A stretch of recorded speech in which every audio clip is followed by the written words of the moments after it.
자, 민족주의 강의.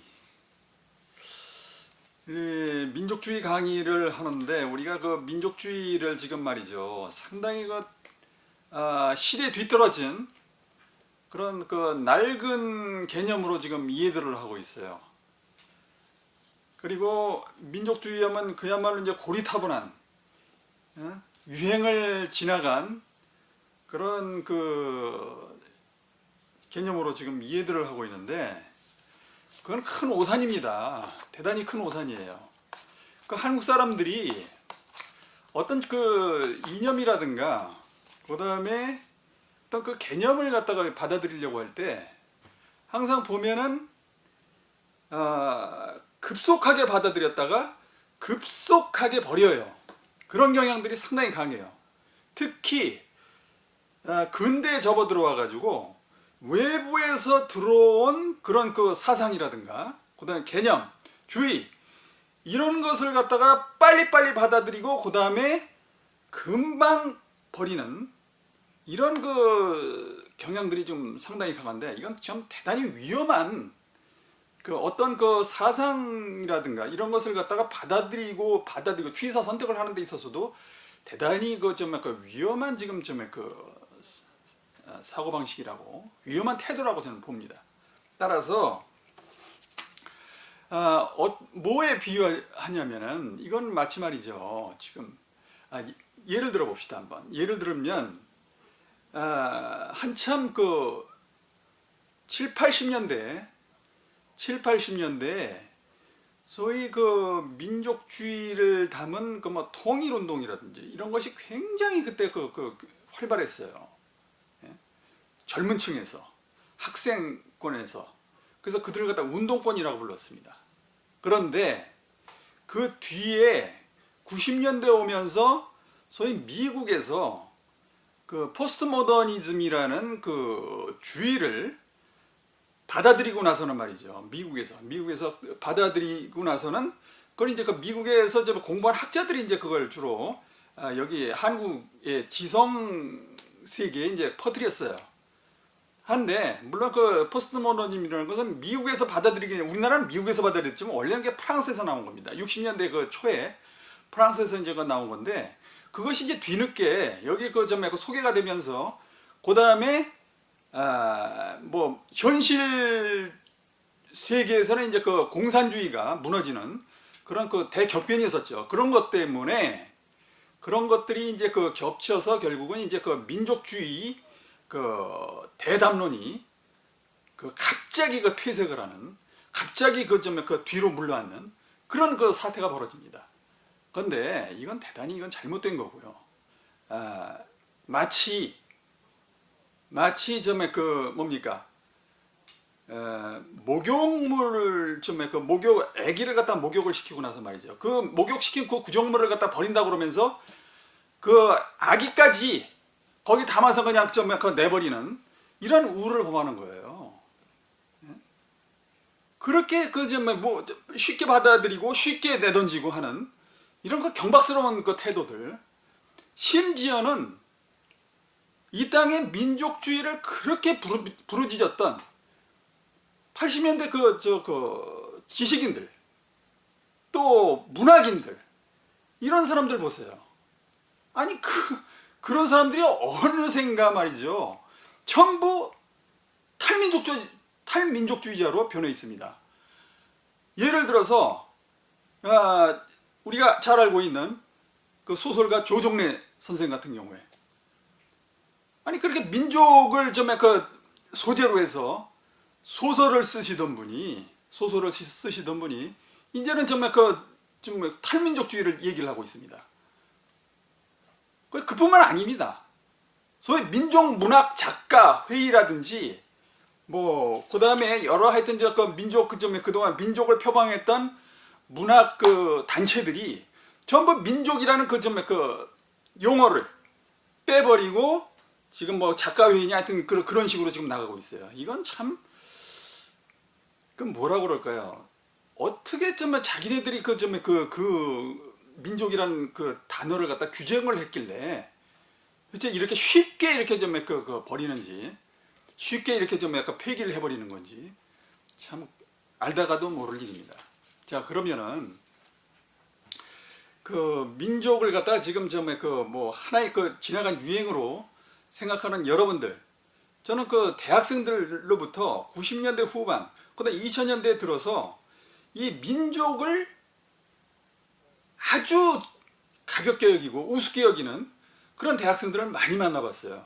근데 그게 바로 그 대학생들의 생각이 아니라 대학에서 가르치는, 대학 강단에서 강의를 하시는 교수님들이, 그 학과, 그 관련 학과 교수님들이 그런 그 민족을 갖다 폐기하는 그런 그것을 갖다가 주입을 시킨 결과라고 저는 보고 있습니다. 근데 그것이 과연 온당한 일인가? 전부 어느새 90년대 초반만 해도 민족으로 무장을 했던, 그다음 민족이라는 그 개념으로 민족이라는 그 개념이 머릿속에 꽉 찼던 그런 학생들이 단 몇 년 만에, 세대가 정말 바뀐 것도 아니고 단 몇 년 만에 그렇게 그 새로운 학생들이 들어오면서 90년대 중반부터 그 새로운 대학생들에게서 완전히 민족이라는 그 단어가 지워지는, 개념이 지워지는 이런 사태를 어떻게 바라봐야 될 것인가, 참 당혹스럽게 그지없습니다. 자, 그럼 민족이란 도대체 무엇인가? 민족이란 무엇인가? 자, 민족의 그 개념이 두 가지가 있습니다.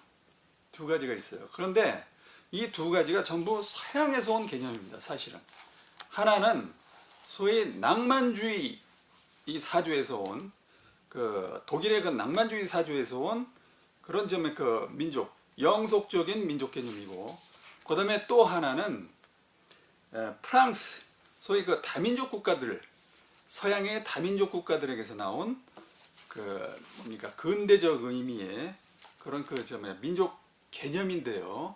민족 개념인데, 주로 이제 그 독일에서 나온 그 낭만주의 민족 개념은 그 헤르더 또는 피테 이런 사람들이 이제 주장한 내용들이고, 그 다음에 프랑스에서 나온 다민족 국가에서의 프랑스와 같은 다민족 국가에서 나온 그 민족 개념은 주로 이제 그 에르네스트 르낭이라는 사람이 주장한 내용이 그 대표적이라고 볼 수가 있습니다. 대표적인 그 정의를 내리고 있는데, 그걸 한번 보도록 합시다.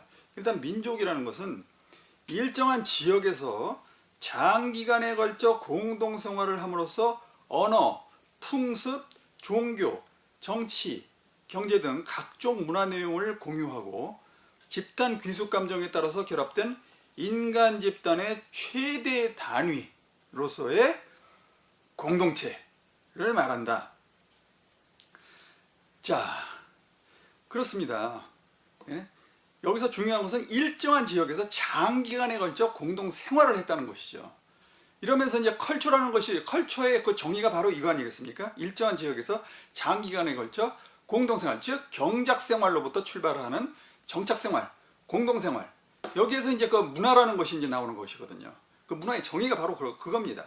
그 다음에 자, 이런 문화생활의 기초가 이루어지면서 언어, 풍습, 종교, 정치, 경제 등 각종 문화 내용을 공유하고 집단 귀속 감정에 따라서 이제 그 어떤 공동체가, 인간 공동체, 아주 특유의 그 지역에서 아주 특유의 그 인간 공동체가 이제 형성이 되는 것이죠.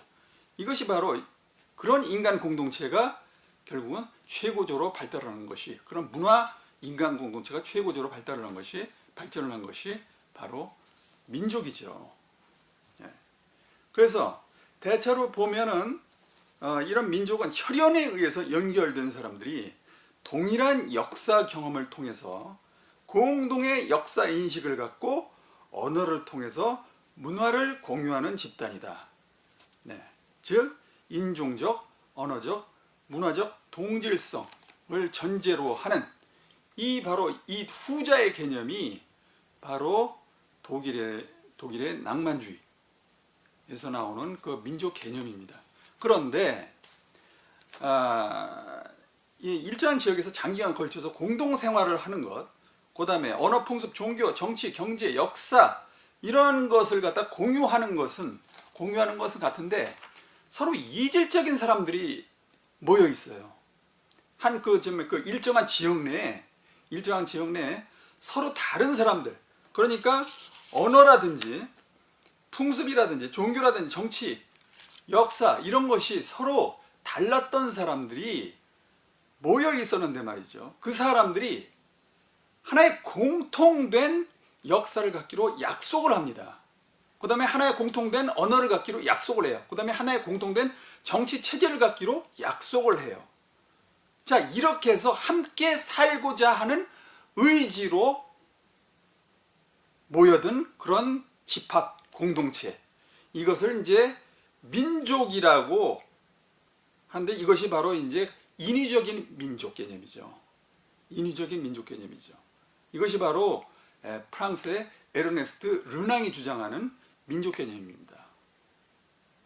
그래서 이 두 가지 민족 개념, 이 서양에서 나온 두 가지 민족 개념은 사실 저마다의 그런 그 고유한 그 백그라운드를 깔고 있어요. 독일은 독일 나름대로, 그 다음에 프랑스는 프랑스 나름대로.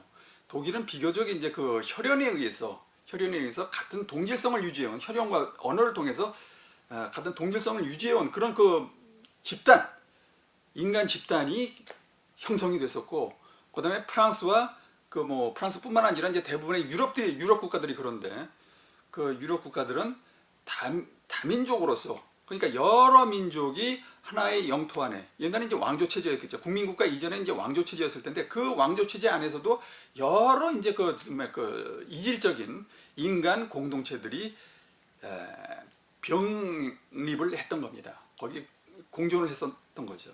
그래서 프랑스 같은 경우에는 그런 이질적인 집단을 갖다가 하나로 묶으려다 보니까, 언어라든가, 그 다음에 역사라든가, 그 다음에 뭐 정치 체제라든가 이런 그 이질적인, 서로 다른 이질적인 그것을 갖다, 이질적인 그 특성들을 갖다가 하나로 묶으려다 보니까 이제 에르네스트 르낭과 같은, 르낭의 민족 개념과 같은 그런 인위적인 그런 민족 개념이 나오는 거고, 그 다음에 독일 같은 경우에는 이제 혈연 그와 그 다음에 언어, 소위 그 문화를 중시하는 그러한 뭐라고 그럴까요? 그 자연적인 유기적인 그런 민족 개념이 나오는 것이죠. 그래서 그거는 다 나름대로 자기네들의 정말 그 특수한 배경이 있기 때문에, 자기네들의 각 나라들마다 특수한 그 배경이 있기 때문에 그러한 개념들이 나오게 되는 것입니다. 그것을 갖다가 지금 한국에서는 뭐 대체로 혈연과 언어에 중심을 둔 그런 그 민족을 갖다가 이때까지 계속 주장을 하다가, 요새 이제 소위 그 새로운 신진학자들, 소장학자들에 의해서 소위 에르네스트 르낭의 그런 인위적인 민족 개념을 갖다가 지금 받아들이려는 그런 경향들이 지금 상당히 강하죠. 그런데 주의할 것은 에르네스트 르낭 같은 경우에 그 프랑스의 프랑스의 민족 개념이 왜 그런 식으로 정의가 되느냐면은, 소위 역사, 그 다음에 언어, 정치, 경제, 그런 체제들이 다 달라도 그것을 다 함께 그것을 갖다 떠나서 하나의 그 공통된 역사와 언어와 그 다음에 정치 체제와 이것을 갖다가 같이 공유하고자 하는 그런 약속 또는 계약에 의해서, 계약을 가지고 함께 살고자 하는 의지라는 식의 그런 그 민족 개념이 나오게 된 이유, 그 직접적인 원인은 사실은 당시에 저런 문제가 있었습니다. 그러니까 알사스 로렌의 귀속 문제가 있었어요. 그 알사스 로렌이 사실은 원래는 그 독일, 물론 그 독일이라는 나라가 정말 뭐 통일된 독일이라는 나라가 1871년에 이제 비로소 이제 등장을 하게 되지만, 어쨌거나 그 전에도 소위 독일 이전에 신성 로마 제국의 그런 영방에 소속이 돼 있었어요. 그래서 사실은 독일 어권이었고, 알사스 로렌 같은 경우에 독일 어권이었고, 그다음에 독일 민족의 그런 피가 흐르는 그런 사람들이었습니다. 그런데 이 사람들이 사실은 나중에 언제입니까? 1870년대, 그 이전이군요. 뭐 웨스트팔렌 조약 웨스트팔렌 조약이 1648년 웨스트팔렌 조약이 맺어져, 30년 전쟁의 결과로서 맺어졌는데, 그때 이제 이 알사스 로렌이 이 프랑스로 이제 가느냐 마느냐, 이거에 상당히 논란이 많아서, 물론 이제 그때는 이제 프랑스로 들어왔어요. 귀속이 돼버렸고, 그다음에 1870년도에 이제 보불 전쟁에서 이제 프랑스가 지면서, 프랑스 제국이 당시에 이제 프랑스의 제3제국이었죠. 제3제국이 독일의 빌헬름 2세 황제 체제에 이제 지면서, 독일 제국에게 지면서 그것이 다시 넘어가 버립니다. 다시 이제 독일로 넘어가 버리죠.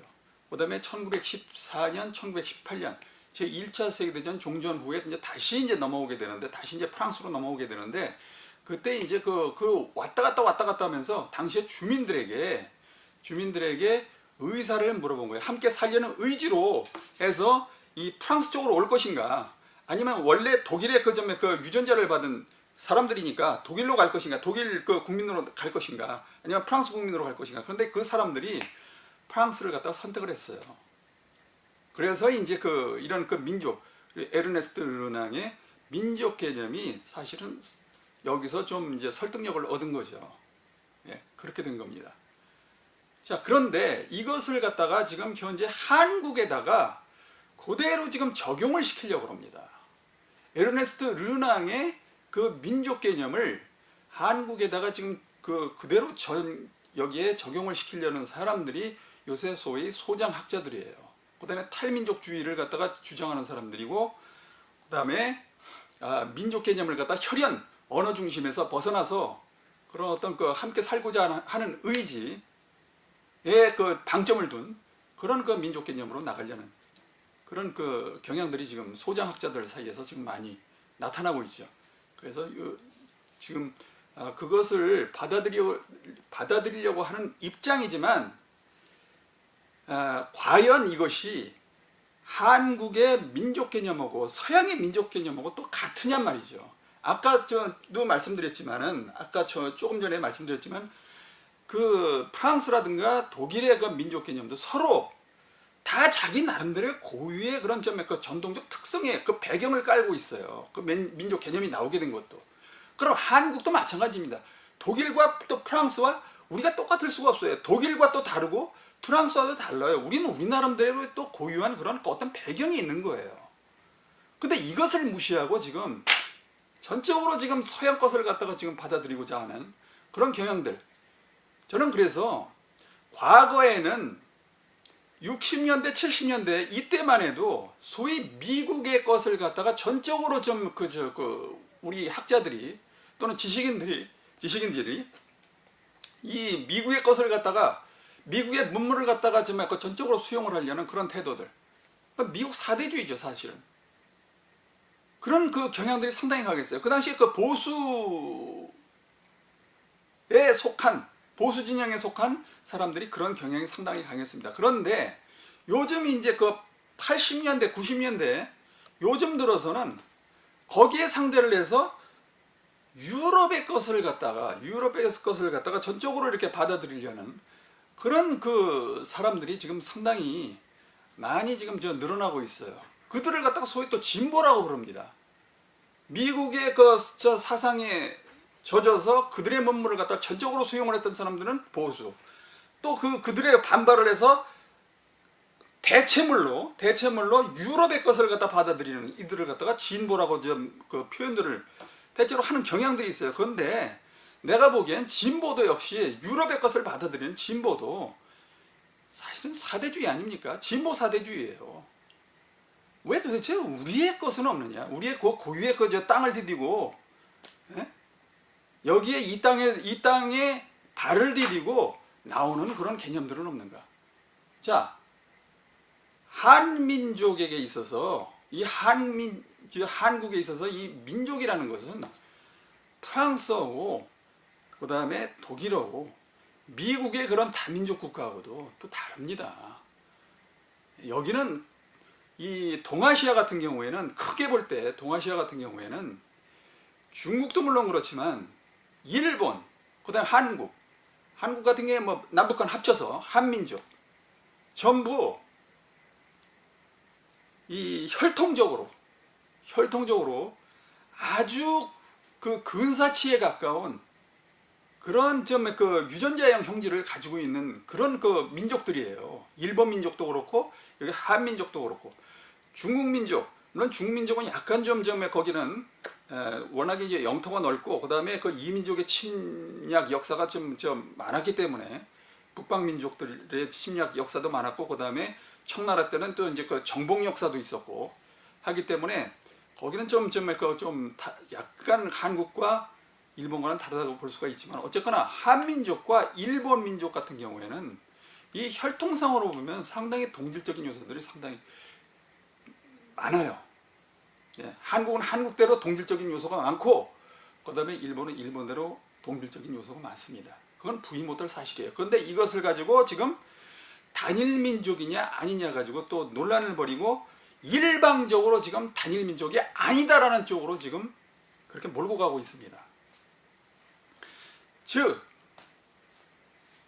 서양에서 들여온 소위 탈민족주의 이론에 경도된 많은 그 서양에서 배운 학자들이 이런 식으로 지금 얘기들을 하고 있는데 그거는 제가 보기에는 상당히 오류라고 생각해요. 저도 서양에서 공부를 한 사람입니다. 서양에서 공부를 했지만은 조금 태도를 갖다가 좀 우리에 좀 맞춰서 포커스를 우리에 맞춰서 좀 볼 필요가 있어요. 여기에 한민족은 거의 혈통적으로 단일민족이라고 볼 수가 있습니다. 그것은 이미 이 단일민족을 부정을 했던 언론에서도 언론조차도 그 내용을 갖다 얘기를 하고 있어요. 제가 예를 들어 줄게요. 그 언론의 기사를 갖다 인용을 하겠습니다. 물론 언론 기사는 단국대학교 김욱 교수의 연구 결과를 거기에 기사로 실은 겁니다. 한번 제가 인용을 해드리겠습니다.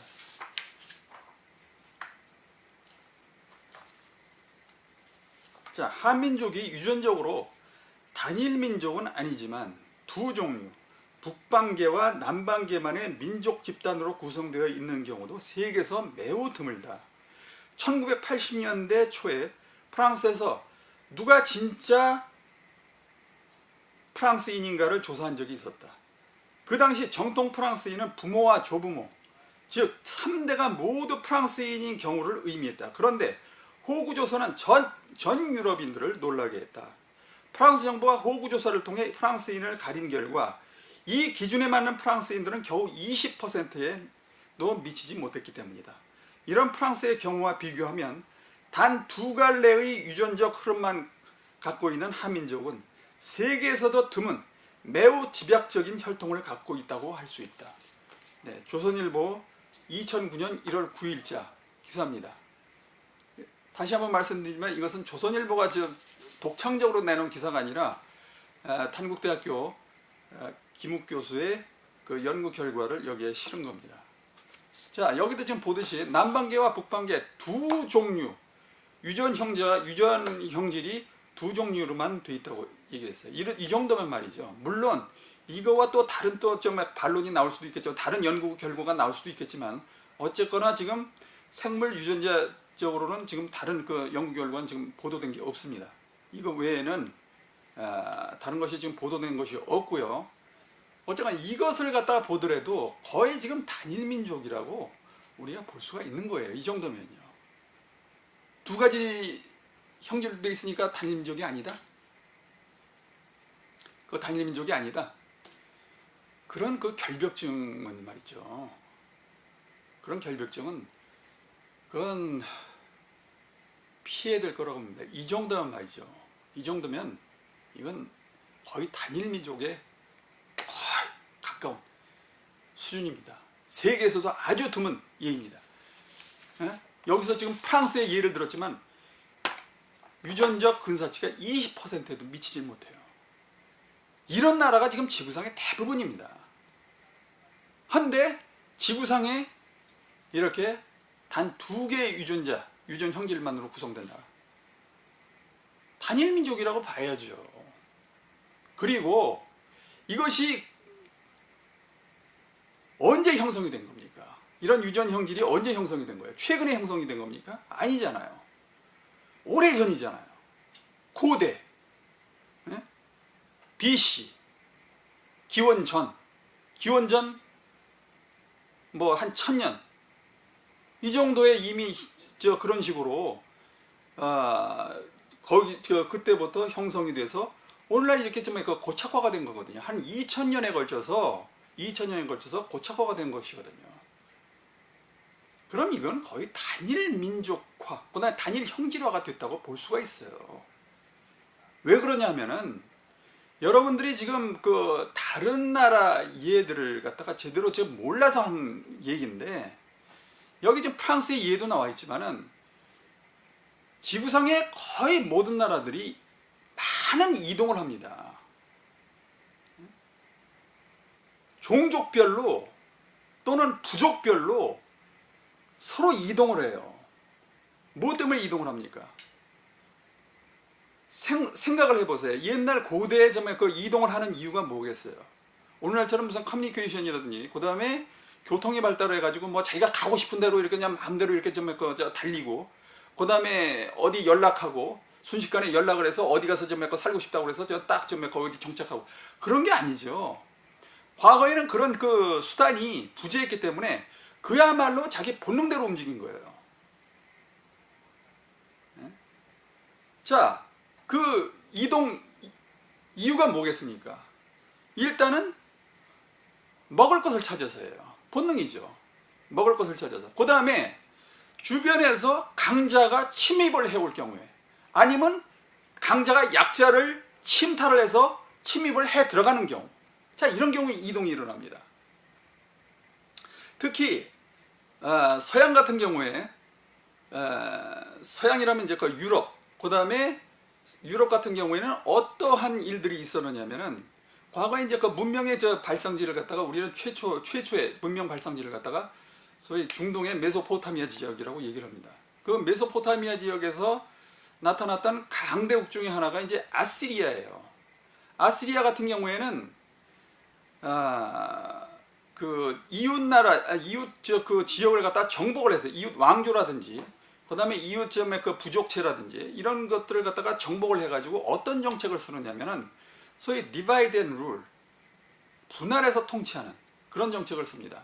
이것이 이제 서양의 전쟁사의 전통이 됩니다. 그래서 전쟁에서 승리하는 그런 나라들은 주변의 그 나라 사람들, 주변 지역 사람들을 갖다 전부 드러내가지고, 한꺼번에 드러내가지고 전부 이동을 시킵니다. 왜 그러냐면 그 지역에서 그대로 내버려뒀다가는 그 집단이 반란이라든지 저항을 갖다 일으키기 때문에 그들을 갖다가 사전에 그런 그 예방 조치를 취하기 위해서 전부 집단으로 이동을 시켜버려요. 딴 지역으로. 자, 그것이 전통이 되었습니다. 그러다 보니까 이동이 잦았어요. 민족의 이동이 잦았습니다. 그러니까 섞입니다. 그렇게 섞여요. 피가 섞입니다. 그 다음에 먹을 것을 찾으러 다닙니다. 그 다음에 또 정복 전쟁이 또 계속됩니다. 그 다음에 왕조 간의 국제결혼이 많습니다. 유럽 같은 경우에. 이 동아시아 같은 경우에는 왕조 시대도 왕조 국가끼리의 그런 그 교류가, 또는 정력 결혼이 거의 그렇게 많지 않았어요. 특히 한국에서는 뭐 몽골의 침입이라든지 청나라의 침입이라든지 이런 것을 제외하고는 거의 외부 왕조와의 정략 결혼이라든지 이런 것이 없었어요. 그런데 유럽에서는 그것이 왕조 시대는 일상사입니다.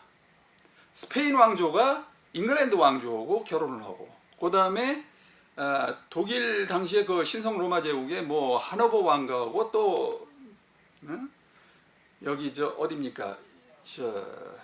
잉글랜드 이쪽하고 또 저 그 혼인을 맺고, 그 다음에 오스트리아하고 프랑스하고 혼인을 맺고, 스웨덴과 또 어디하고 또 저 혼인을 맺고, 폴란드와 또 저기 아일랜드 쪽에 또 저 혼인을 맺고, 하여튼 이런 식으로 해서 굉장히 복잡한 혼인 관계가 맺어집니다. 이러다 보니까 영토가 그 왕조의 그 정략 결혼에 따라서 왔다 갔다 그 영토 왕조의 영토가 왔다 갔다 합니다. 자, 이런 식으로 해서 상당히 그 민족 구성 자체가 모자이크화 됐다는 거. 그러니까 그 민족 구성이라는 것이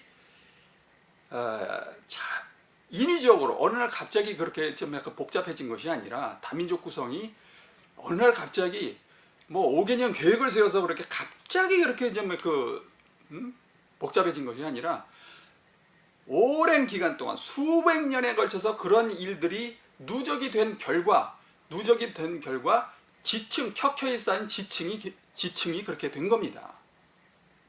그런데 한국 같은 경우에는 이 지형상, 지리적인 특성상 그런 것이 거의 없었어요.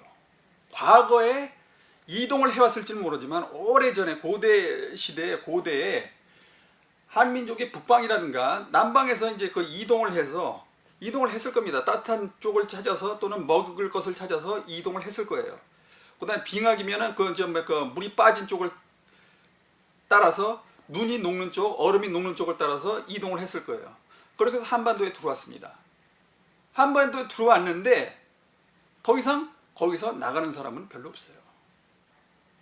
일단 이 그 지형 자체가 한반도, 삼면이 바다이고 육지로 뚫린 곳이라고 하면 북쪽 한 곳이기 때문에, 그리고 이 한반도가 지형상 굉장히 조금 험합니다. 산이 많고 강이 많아요. 그래서 외부로부터의 그런 침략이 상당히 좀 어려운 지역입니다. 특히 일반인들의 이동이라는 것은, 일반인들이 서로 왕래를 갖다 자주 빈번히 한다는 것은 사실 어려워요. 이런 지형 하에서는. 그래서 일단 한번 들어오면은, 여기에 그 한반도에 사람이 들어오면 나가는 예는 거의 없었습니다. 그 다음에 들어와도 처음에 고대에 이제 그 뭐 집단별로 들어왔겠죠. 하지만 그 당시에 사람이 많으면 얼마나 많았겠습니까? 집단별로 이동하는 사람이 얼마나 많았겠어요.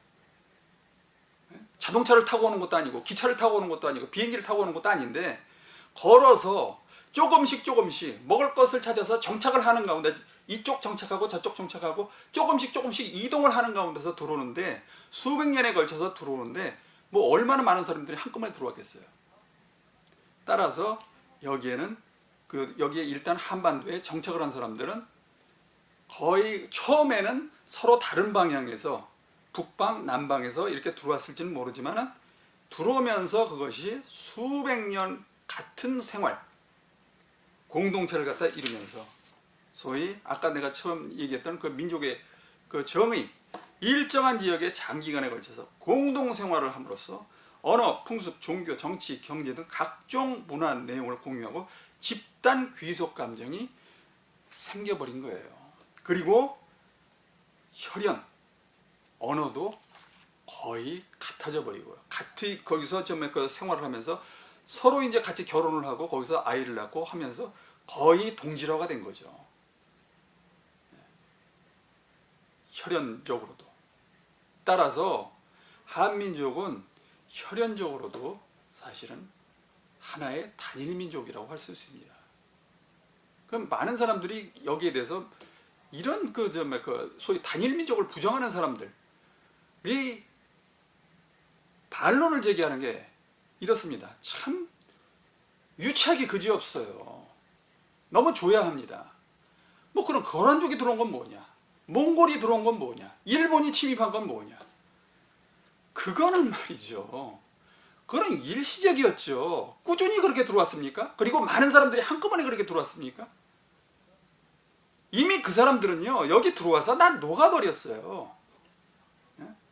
바다에, 그 넓은 바다에 오줌 한 방울 넣는다고, 오줌 한두 방울 넣는다고 해서, 아니 오줌 한두 방울이 아니라 오줌 한 번 싼다고 그래가지고 그 바다가 오줌물이 돼버립니까? 바다는 역시 바다예요. 그러니까 이 한민족의 공동체, 이 바다에, 공동체라는 바다에 전부 풍덩풍덩 빠진 겁니다. 그렇게 해서 여기 녹아버린 거예요. 그렇게 해서 고착화가 된 거예요. 그렇게 해서 하나의 민족이 형성이 된 거예요.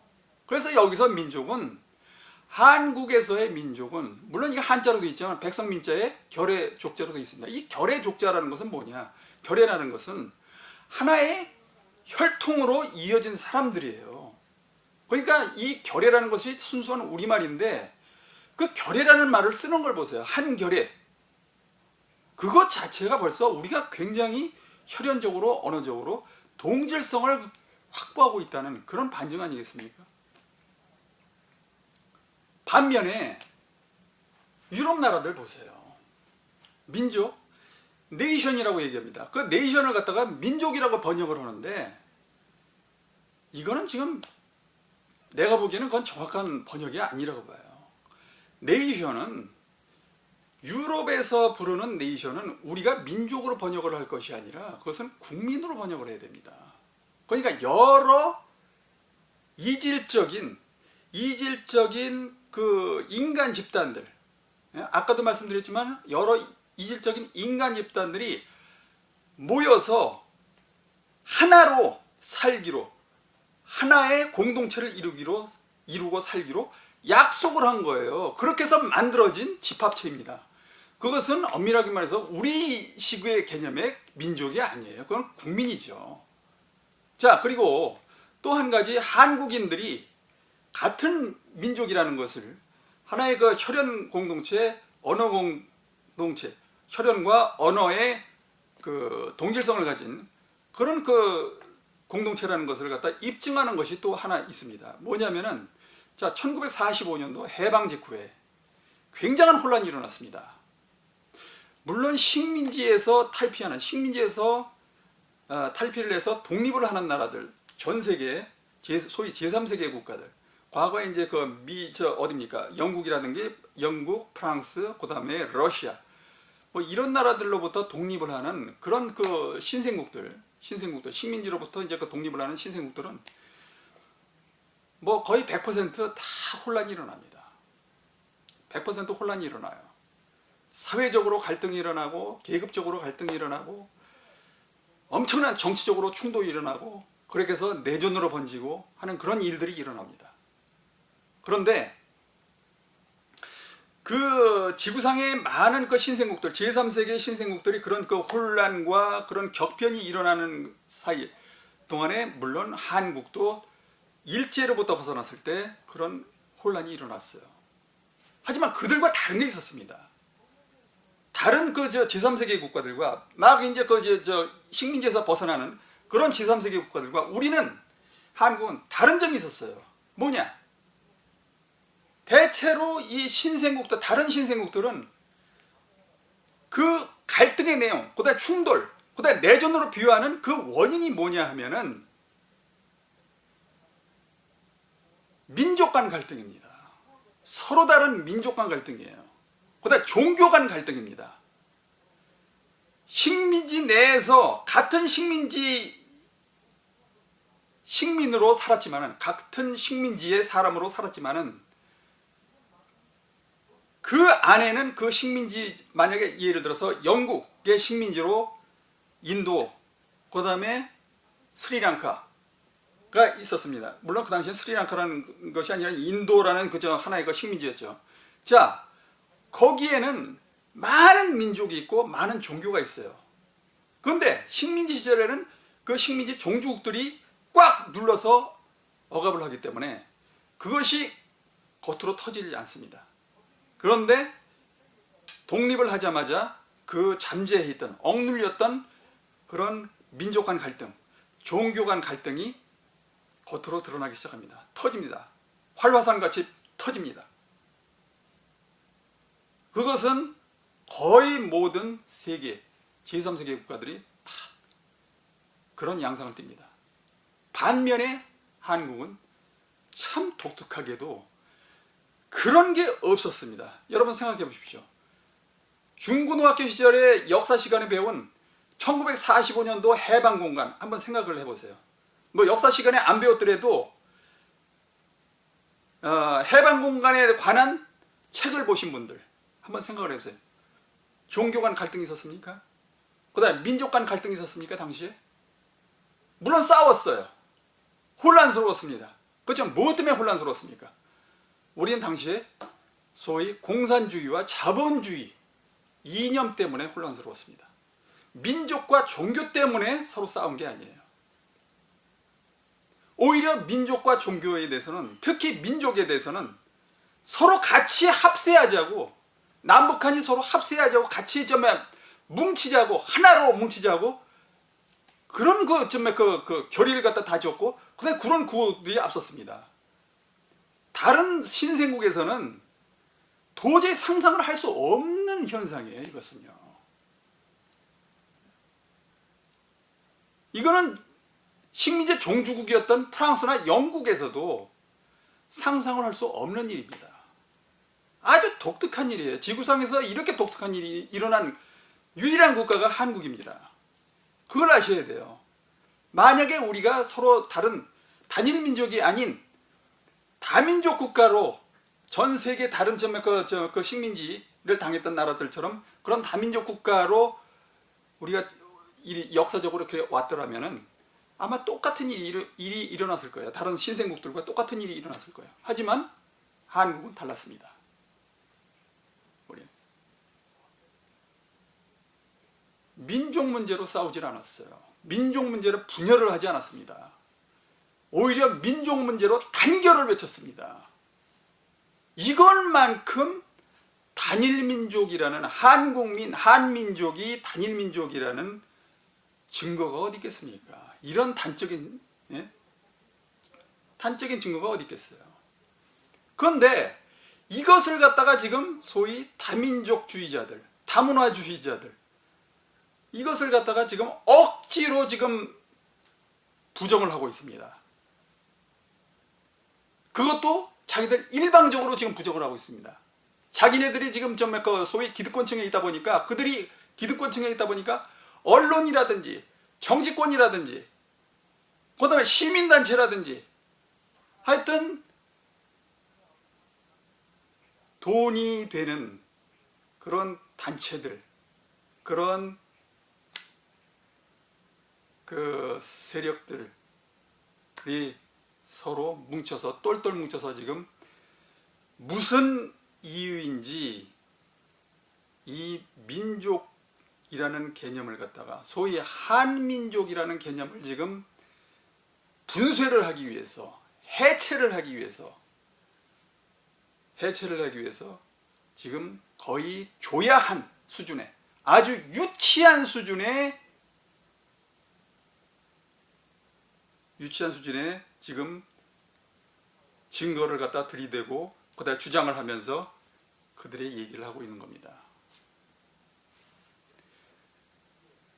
다시 한번 이 문제에 대해서 토론합시다. 그러지 말고 왜 토론을 피합니까? 토론 한번 해보자고요. 공식적으로 토론을 한번 해보자고요. 왜 이 문제를 갖다가 토론을 하는데 국민의 장에 놓고 토론을 하는 것을 갖다 자꾸 피하면서 자기네들끼리 그런 저질스러운 그런 주장들을 갖다 계속하면서 국민들을 갖다가 그쪽으로 몰아댑니까? 이거야말로 파시스트예요. 그들은 계속해서 파시스트, 네오나치 이를 갖다가 라는 용어를 쓰면서 계속 상대방을 갖다가 공격을 합니다.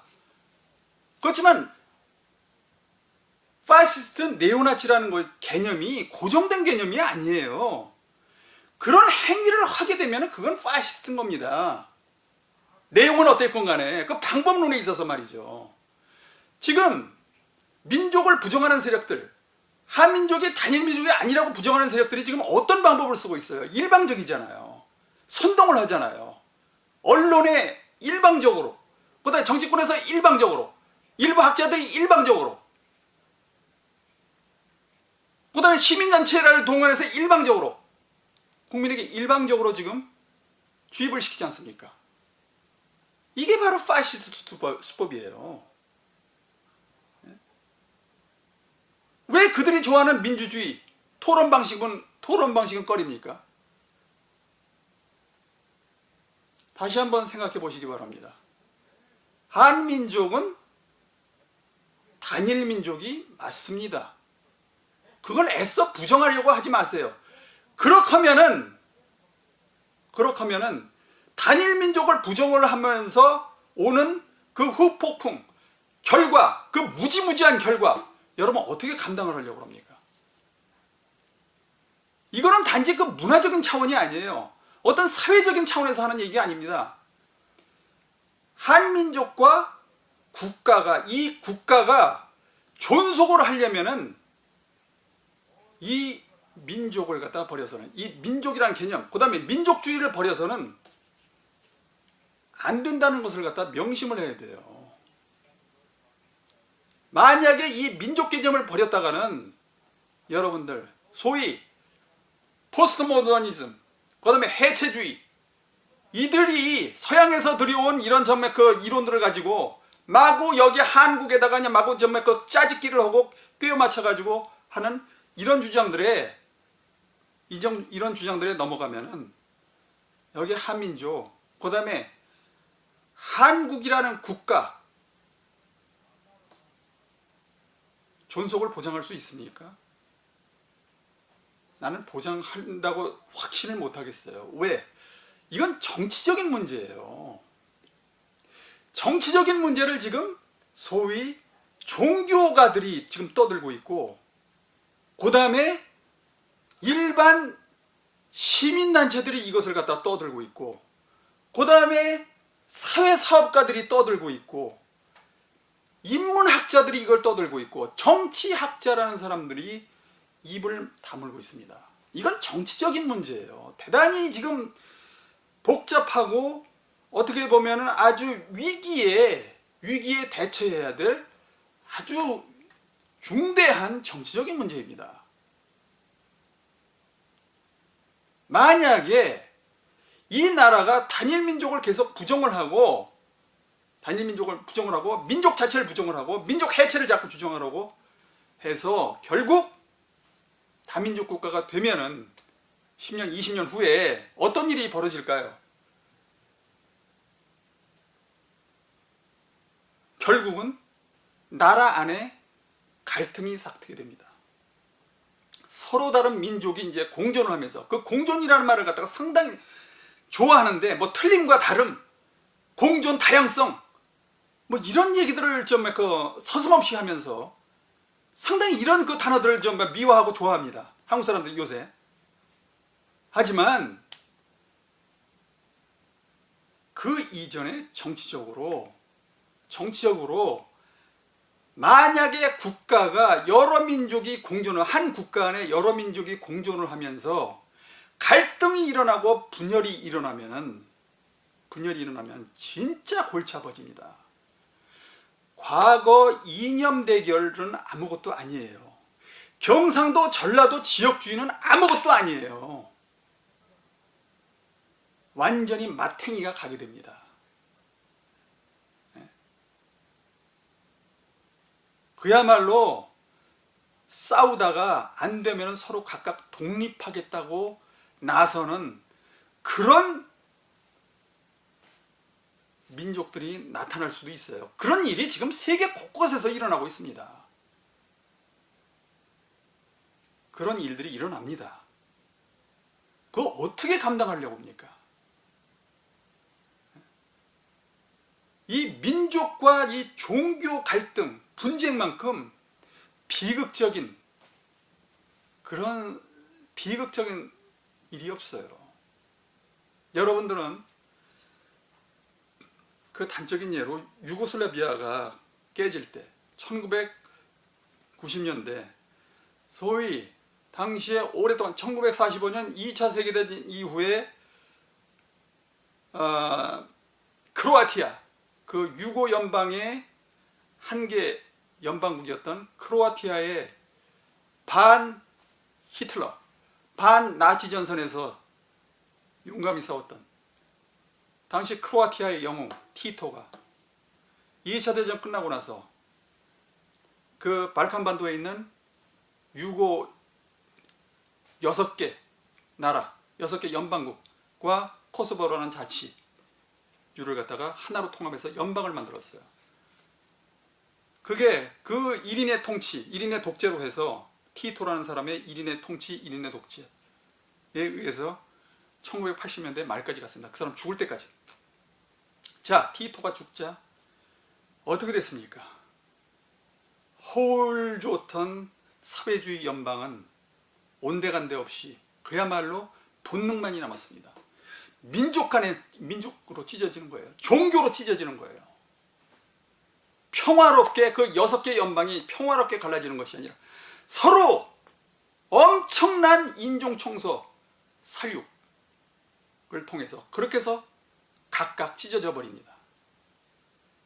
그렇게 해서 오늘날 6개 연방으로 이렇게 남은 거예요. 크로아티아, 세르비아, 보스니아 헤르제고비나, 그 다음에 마케도니아, 뭐 코소보는 제가 최근에 독립선언을 했죠. 하여튼 등등, 슬로베니아, 하여튼 등등 이런 식으로 지금 6개 연방으로 결국 다 쪼개져 버렸습니다. 평화롭게 쪼개진 것이 아니라 대살육을 통해서.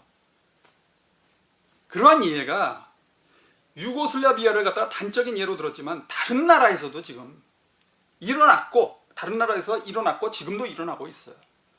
스리랑카 보십시오. 30년 내전을 겪고 있습니다. 민족과 민족과 그 다음에 종교 분쟁으로 해서. 한국, 국가라는 것은 누가 보장을 해주는 거예요? 국가의 그 안전은, 국가의 존속은 외부에서 보장을 해주는 것이 아닙니다. 자기 스스로가 지켜야 돼요. 그렇지 않으면 그 나라 스스로가 지키지 못하면 그 나라 쉬었다 내리는 거예요. 그게 인류사였습니다. 21세기라고요? 21세기니까 달라진다고요? 나는 그렇게 생각하지 않아요. 그게 인간의 한계입니다. 어쩔 수가 없어요. 그 인간의 한계를 현실로 받아들이세요. 왜 고매한 이상을 갖다가 저 위에 두고 말이죠. 실현도 못할. 다른 나라도 우리보다 선진국이라고 하는 나라들도 실현 못하는 그런 나라, 그런 그 이상론을 갖다가 여기 한국 사람들이 지금 뻥튀기해서 지금 부풀려져 있어요. 말도 안 되는 겁니다. 받아들이세요, 현실을. 한국 국가라는 것은 위에서 이 국가를 서로 안전하게 지켜줄 우리 국가 위에 통치 존재가 없어요. 소위 국제사회는 무정부 상태입니다. 그걸 깊이 인식을 해야 돼요. 기본적으로 무정부 상태예요. 물론 형식적으로는 이 국가와 국가 사이를 갖다가 컨트롤하는 그런 기구가 있어요. 하나, 유엔이라는 기구가 있습니다. 그렇지만 실질적으로 역할을 합니까? 아무런 역할을 못해요. 따라서 이 국가와 국가 간의 관계, 국제관계라는 것은 무정부 상태예요. 아주 냉혹하게 들리겠지만은 힘과 힘의 관계, 이것만이 존재를 합니다. 따라서 국가가 만약에 내전이 일어났다, 내부에서 문제가 생겨서 서로 다른 민족 간에 서로 다른 종교 때문에 내전이 일어났다, 그러면은 물론 이제 명분은 그 나라의 질서와 평화를 위해서 개입을 해요, 옆에 나라들이. 하지만 명분이 그렇다는 얘기지 실질적으로는 자기네들 이권 때문에, 그 다음에 그들을 갖다가, 이 나라를 갖다가 자기네들 만약에 유리한 쪽으로 생각을 한다면 좀 더 갈라놓기 위해서, 더 분열시키기 위해서, 그런 이유 때문에 여기에 개입을 하게 됩니다. 나라 꼬라지가 뭐가 되겠어요? 이 국가를 지킬 수 있는 것은 그 나라 국민이에요. 그 나라 국민인데 이 나라에 아까 다시 한번 말씀을 드리지만 장기간에 걸쳐서 공동생활을 하고 언어, 풍습, 종교, 정치, 경제, 각종 문화생활을 함께 공유한 그런 사람들이, 그런 공감대를 이룬 사람들이 이 나라를 지키는 겁니다.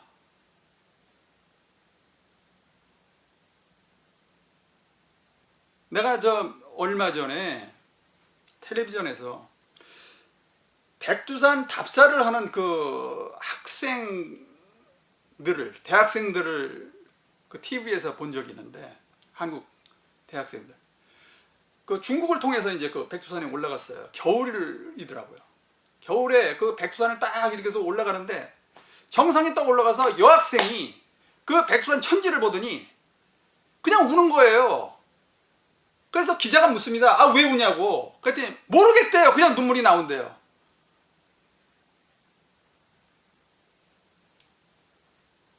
만약에 여기 다른 나라에서 온 이민자라든지 아니면 외국인이 백두산에 올라갔다고 칩시다.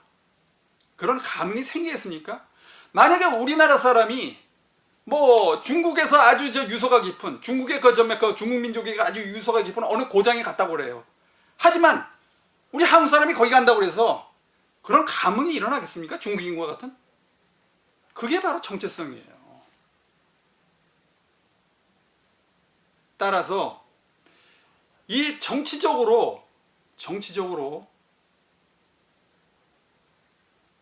문제가 일어나지 않으려면, 그야말로 정치적으로 이런 대혼란, 대격변이 일어나지 않으려면 이걸 좀 조심해서 민족 문제를 좀 더 신중하고 좀 더 세밀하게 분석하고 그다음에 그것을 그 사회에 안착을 시켜야 된다고 봅니다.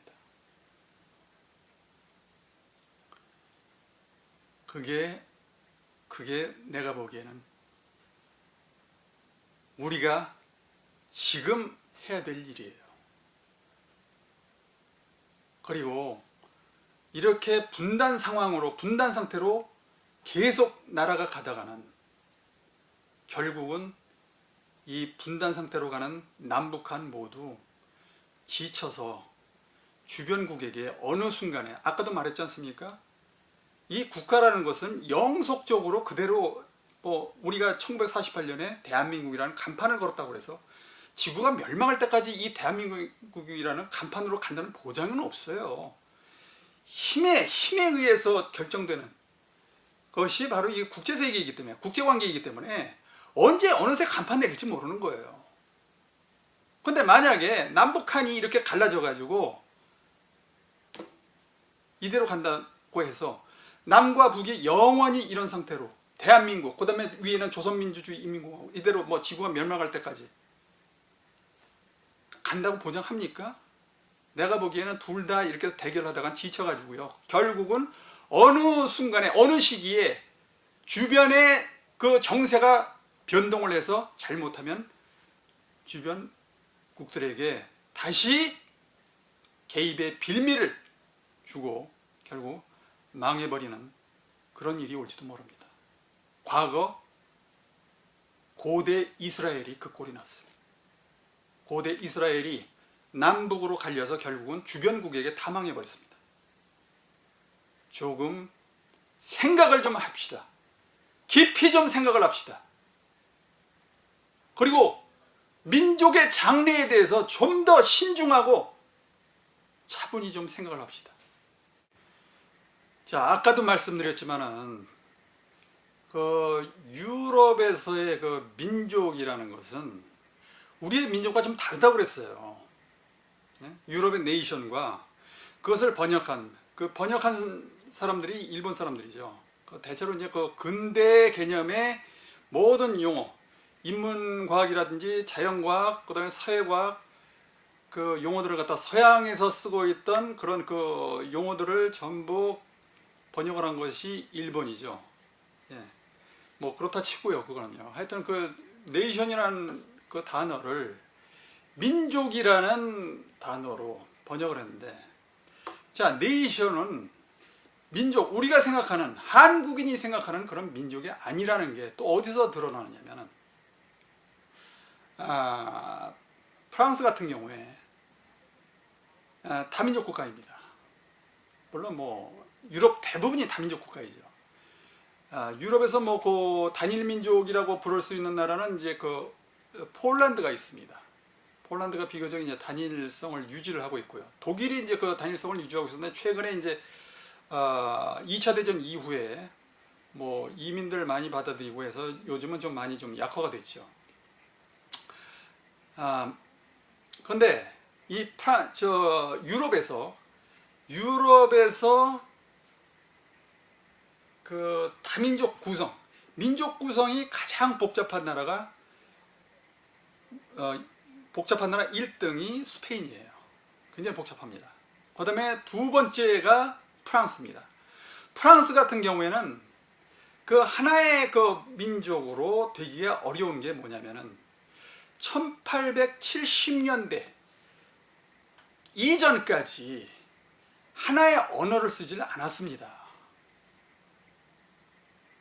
프랑스어가 물론 이제 그 1789년 이제 그 프랑스 혁명을 갖다 이제 기준으로 해야 되는데, 프랑스 혁명이라는 것에서, 프랑스 혁명에서 이제 네이션이라는 개념이 나왔어요. 네이션. 우리가 말하는 이제 그 민족, 우리가 번역한 민족. 네이션이라는 개념이면서 그러니까 그 이전까지는 민족이라는 게 없었다는 거예요. 민족이 아니라 정확하게 말하면 이제 국민인데, 국민이 없었다는 거예요. 하나의 국민이 없었다는 겁니다. 물론 이제 그 어떤 사람들은 그 프랑스 혁명을 갖다 기준으로 해서 그 이전까지는 왕조 시대, 그 다음에 이후에는 국민, 네이션이 주체가 되는 공화국 시대, 공화 체제다, 이렇게 얘기를 하는데, 내가 보기에는 그거보다는 왕조 시대고 그 이후 시대고 그 프랑스 혁명 세력들이 가장 고심을 했던 게 하나로 통합을 한다는 거였어요. 프랑스라는 전 지역을 그 왕조 체제의 그 영토를 갖다가 왕조 체제, 그 왕조 체제 하에 있던 그 뭐 봉건 영주들 뭐 하여튼 많지 않았습니까? 그것을 하나로 통합을 하는 게 필요했단 말이죠. 그 당시에 그 봉건 체제라는 건 그야말로 하나의 국가예요. 그 국가에는 하나의 민족이 있었고, 그 다음에 하나의 언어가 있었고, 자기네들 나름대로의 역사가 있었고, 문화가 따로 있었고, 그러한 그 봉건 체제가 여러 개 있었던 겁니다. 그걸 하나로 묶어서 프랑스라는 국가 안에 하나의 국민으로 만든다는 거, 이건 참 대단히 힘든 일이었던 거죠. 그래서 그때 이제 처음으로 언어를 이제 통일을 갖다 시키려고 이제 교육을 갖다가, 공교육을 갖다가 이제 그 제시를 합니다. 물론 그 공교육이 일반화된 것은 1870년대 이후에요, 그것도요. 그러니까 1870년을 갖다 전후해서 프랑스라는 나라는 언어도 통일이 되지 않았습니다. 19세기 말까지도 오늘날 우리가 불어 프랑스에서 쓰는 불어가 19세기 말에야 비로소 1870년, 소위 그때 이제 그 1871년부터 이제 제3공화국, 프랑스에서는 이제 제3공화국이라고 부르는데, 그때야 비로소 이제 공교육, 오늘날 같이 이제 그 초, 중, 고등학교, 대학교, 국가에서 이제 그 실시를 하는 그런 그 학교 교육이 실시되면서 거기에 이제 언어를 갖다 통일을 시켰던 거고, 역사를 통일을 시켰던 거고, 문화를 통일을 시켰던 거고, 그 교육이라는 것이 굉장히 중요한 수단이죠. 하나로 그 통합을 하는데 굉장히 중요한 수단이죠. 그렇게 해서 언어가 그때서야 비로소 통일이 된 거예요. 반면에 한국 같은 경우에는 뭐 그런 문제가 없었죠. 처음에 우리가 그 대한민국을 갖다 선포를 하는데, 1948년 대한민국 공화국을 선포를 하는 데 있어서 누구 하나 거기에 대해서 부정을 하는 세력이 있습니까? 이념 때문에 우리가 이쪽 저쪽에서 소요가 일어나고 했지, 같은 민족이라는 것을 갖다가 부정을 하진 않았어요. 따라서 당시에 만약에 다른 나라 같았으면은 프랑스는 지금도 그러는데, 지금도 프랑스는 공화국을 선포한 지 벌써 몇 년이 됩니까? 1789년부터 지금까지 200년이 넘게 그 공화국 체제를 이루어오면서도, 그리고 최초로 국민국가라는 그것을 갖다 발명을 해서 세계에 퍼뜨린 나라인데도 불구하고 그 나라가 지금 아직도 분리주의 세력이 있다 이거죠. 프랑스, 자기네들은 프랑스가 아니라 이거죠. 프랑스라는 국가의 국민이 되기 싫다, 거부한다, 그런 지역에 지금 서너 개 됩니다. 아직도. 대표적인 예가 코르시카, 그 다음에 바스크, 그 다음에 브르타니도 좀 그런 경향이 있고, 그 다음에 또 밑에 카탈루냐 있고요. 반면에 한국 같은 경우에 자, 뭐 제주도, 경상도, 전라도, 충청도, 자 여기서 지금 좀 공화국 만들겠다고, 따로 좀 국가 만들겠다고 지금 뭐 분리주의 선언하는 그런 그 행정구역 있습니까? 비록 지역주의가 존재한다고는 하지만 그렇게까지 나가진 않잖아요.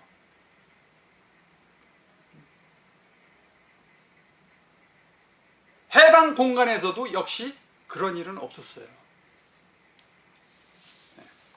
그 다음에 우리가 또 생각을 해야 될 것은 민족주의라는 것이 과연 오늘의 세계에 유효한가? 단일민족이라는 것을 갖다 뭐 앞에서 단일민족이 우리는 왜 단일민족인가? 라는 것을 갖다 말씀드렸고, 자, 민족주의라는 것이 앞으로도 유효할 것인가? 저는 유효하다고 봅니다. 지금 언론에서 지금 계속 떠들어 제끼는 것이 세계화 시대 민족주의는 아직 유효한가? 단일민족 쇄국주의 벗어나야 21세기 경쟁력, 한핏줄 강요 민족주의 당위성이 사라져. 너와 나 생각이 다른데 한민족이냐? 자, 이런 지금 기사 제목들을 갖다 내보내면서 어떻게든지 민족주의의 그런 어떤 그 유효성을 갖다가 지금 애써 지금 부정을 하려고 듭니다. 그런데 지금 그러면서 세계화를 갖다가 지금 내세우는데 말이죠. 세계화 자체가 저는 이건 강대국의 민족주의, 이것도 하나의 강대국의 민족주의입니다. 그게 과연 세계의 뭐 다양성을 갖다 보장을 하고 세계가 같이 공존을 하고 평화롭게 살자는 그런 내용인가? 물론 겉에 수학적으로는 그렇겠죠. 하지만 이것도 내가 보기에는 강대국의 하나의 그런 강대국이 자기네들에게 유리하게, 다른 나라에 유리하게 매기고자 하는 하나의 그것도 일종의 민족주의라고 봐요. 자, 우리가 자꾸 이렇게 민족주의에 대해서 부정을 하고 해체를 하려고 하고 떠들면서 여기 지금 이런 주장을 하는 사람들이 있어요. 자, 2008년도 베이징 올림픽, 북경 올림픽이 있었습니다. 그때 성화가 이제 그 전 세계를 돌아다녔어요. 전 세계에 이제 성화 봉송을 하면서 곳곳에서 이제 좀 문제가 좀 터졌습니다. 왜 그러냐면 당시에 그 성화 봉송을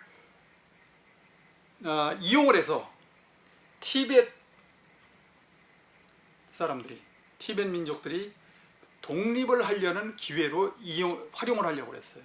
그래서 곳곳에서 성화 봉송길마다 티벳 독립주의자들이 시위를 하는 그런 일들이 여러 곳에서 일어났습니다. 세계 각국 여러 곳에서. 그러니까 한국에서도 그 당시에 그런 일이 일어났어요. 근데 유독 한국에서 다른 나라보다 심했던 게 뭐냐면 폭력 사태로 치달았습니다. 굉장한 폭력 사태로 치달았어요. 더군다나 당시에 중국 학생들이, 중국의 여기 유학생들이 중심이 돼서 각 지방에 있는 중국 유학생들이 전부 그 버스를 대절해 가지고 여기 서울에 올라와 가지고 집단 시위를 벌였어요. 집단 시위를 벌이고 티벳 독립에 대해서 철저하게 막는 그런 그 사태가 일어났고 충돌 사태가 일어났습니다.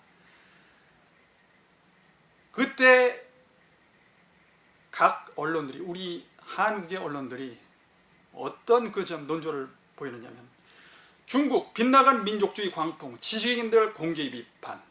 중국의 광적인 민족주의, 남 탓할 일 아니다. 중국은 위대하다, 웃기고 자빠졌다. 자, 프레시안의 기사 제목입니다. 맹목적 중국 민족주의의 근원은 왜곡된 교육, 빗나간 중화 민족주의.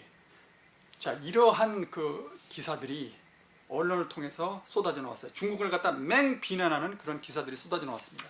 그러면서 결론에 가서는, 이들이 한다는 얘기가 결론에 가서는 뭐냐면은 그들을 갖다 계속 맹 비난을 합니다. 하면서 거기에 깔고 있는 그 맹 비난을 하는 속에 깔고 있는 의도는 우리는 그렇게 하지 말자. 한국 사람들이요, 저런 중국 사람들의 거친 모습, 비민주적이고 폭력적인 저런 모습들은 우리는 보이지 말자. 모범적으로 살자. 이런 거였어요.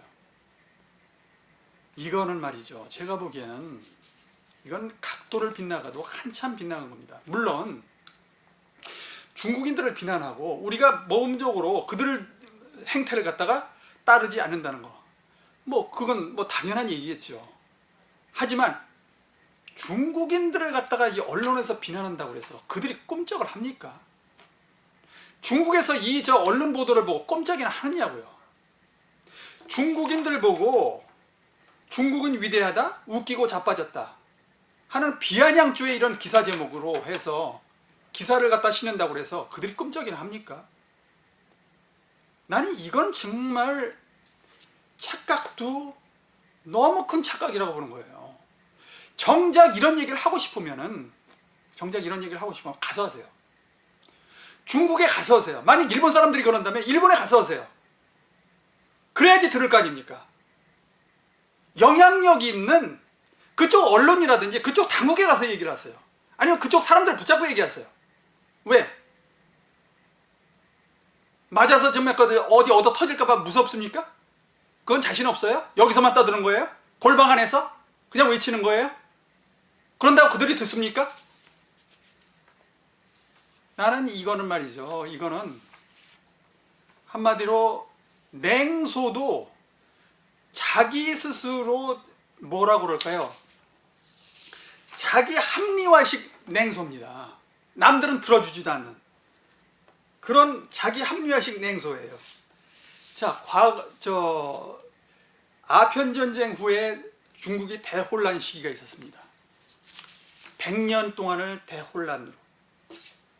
그때 그 중국인들의 그 대국주의, 그 다음에 중화사상, 오랫동안 1000년 동안 내려오던 그 중화사상, 거기서 그 환상에서 아직도 못 깨어난 중국인들을 갖다가 비판하고 그들을 갖다가 일깨우고 자각시키기 위해서 바로 당시에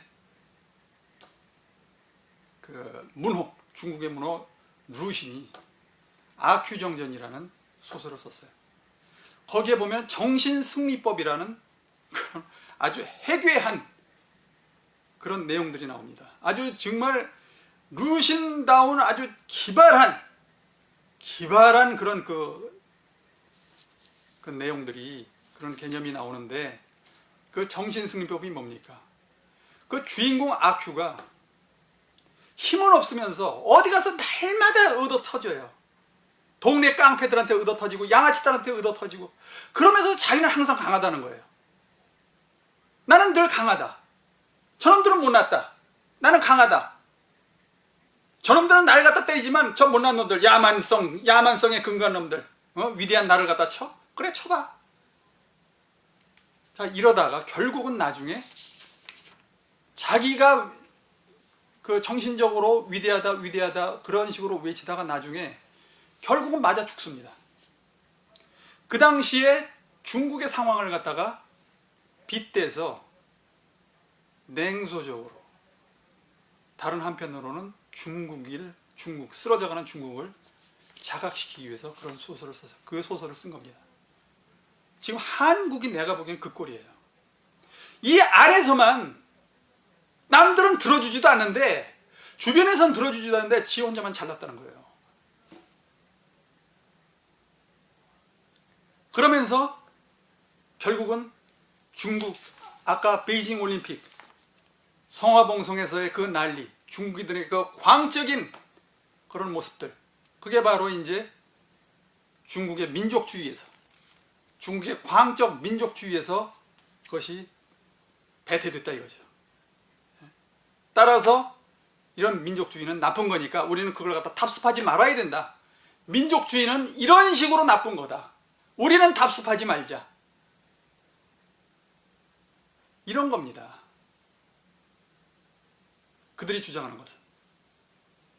그죠? 다시 한번 말하지만 그렇게 주장을 하려면은 그 나라들에 가서 먼저 그치라고 하세요. 그 광적인 민족주의를 갖다 그치게 만드세요. 네? 그리고 나서 한국에 얘기를 하세요. 왜? 우리보다 훨씬 강대국들이에요. 그런데 강대국들 옆에다 놓고 주변에다가 강대국들 놓고 우리 먼저 모범 보인다고 빨가벗고 있으면 누가 알아줍니까? 네? 모범생인 척하면 누가 알아줘요? 계속 동네 양아치들은 계속 두들겨 패려고 달려드는데 우린 여기서 계속 평화 외치면 그들이 알아줍니까? 참 답답한 일이에요. 그들을 먼저 설득시키고 그들을 변화시키세요. 중국 가서 그들을 변화시키고요. 러시아 가서 그들을 변화시키고요. 일본 가서 그들의 민족주의 변화시키고요. 여기서 떠들지 말고요. 여기서 떠들면 그들 생각을 해보세요. 상상을 해보세요. 그들이 어떤 반응을 보일 것인가. 일본, 중국, 러시아 어떤 반응을 보일 것인가. 비웃어요. 속으로. 코웃음 칩니다. 따라서 실질적으로 좀 현실적으로 이 세계를 바라보세요. 다시 한번 말씀드리지만 탈민족을 하려면 다 같이 주변 국가들 다 같이 보조를 맞춰야 됩니다. 여기서 혼자 떠들면 안 돼요. 혼자 여기서 주장을 하고 잘났다고 자기 여기서 좀 약간 좀 고매한 지식인이라고 한국 내에서 떠들어봐야 한국 내에서밖에 안 통해요. 우물한 개구리예요. 네? 정말 똑똑하면은 그렇게 똑똑하면은 나가서 떠드세요. 그들을 설득시키라고요. 중국을 설득시키고 러시아를 설득시키고 일본을 설득시키세요. 네? 여기서만 정말 그런 것을 갖다 없애자고 주장하는 것은 힘없는 놈이 설쳐대는 이건 병신짓이에요.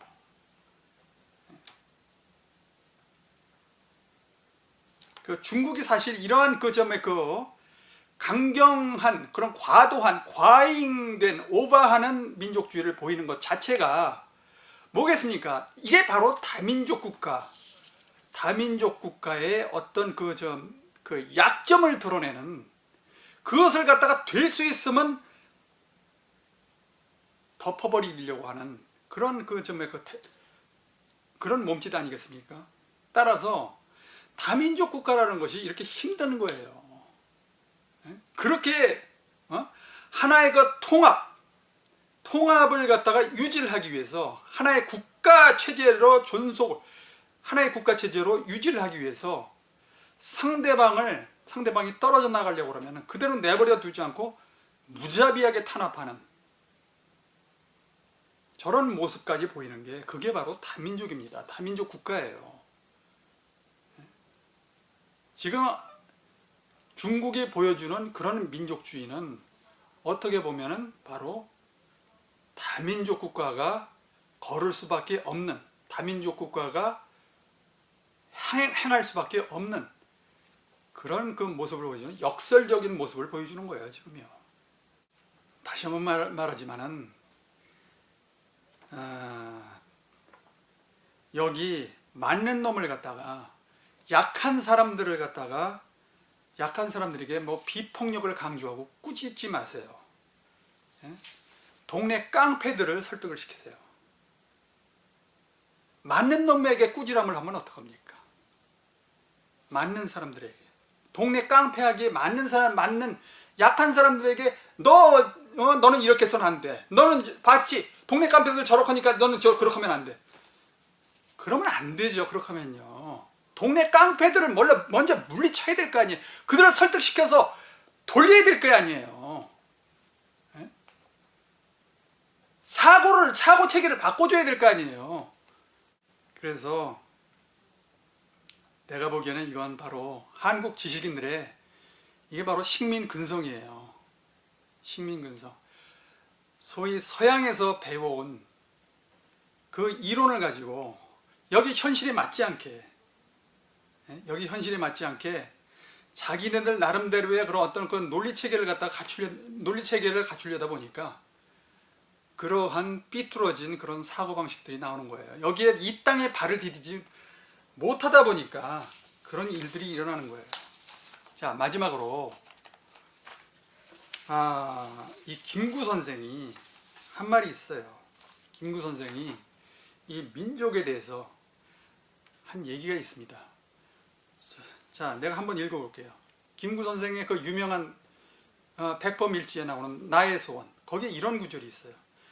혈통적인 민족만은 영원히 흥망성쇠의 공동운명의 인연에 얽힌 한 몸으로 이 땅 위에 사는 것이다. 세계 인류가 네오네오 없이 한 집이 되어 사는 것은 좋은 일이요, 인류의 최고요 최우인 희망이요 이상이다. 그러나 이것은 멀고 먼 장래에 바랄 것이요 현실의 일은 아니다. 사회동포의 크고 아름다운 목표를 향하여 인류가 향상하고 전진하는 노력을 하는 것은 옳은 일이요 마땅한 일이나 이것도 현실을 떠나서는 안 되는 일이니 현실의 진리는 민족마다 최선의 국가를 이루고 최선의 문화를 낳아 길러서 다른 민족과 서로 바꾸고 서로 돕는 일이다. 이것이 내가 믿고 있는 민주주의요, 이것이 인류의 현 단계에서는 가장 확실한 진리다. 알겠습니까? 세계주의, 세계화, 또 민족주의, 한국의 민족주의가 최고, 따라서 이것을 갖다가 전 세계에 전파, 인류는 한 가족, 이런 게 아니란 얘기예요. 현실에 천착하라는 얘기입니다. 김구 선생의 말씀은. 즉, 이 땅에 발을 붙이고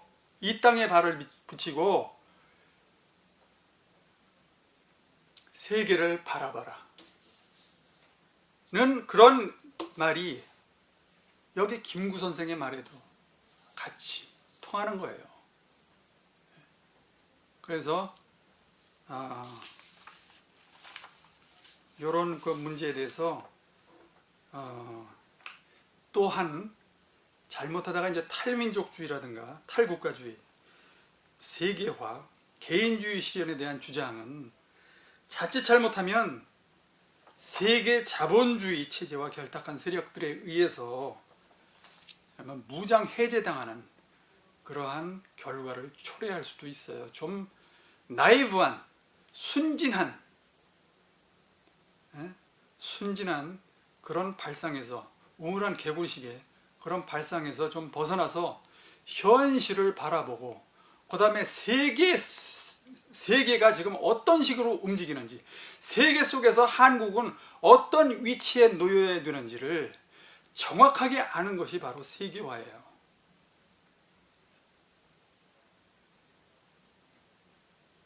이것을 말씀드리고 싶습니다. 네, 이상입니다.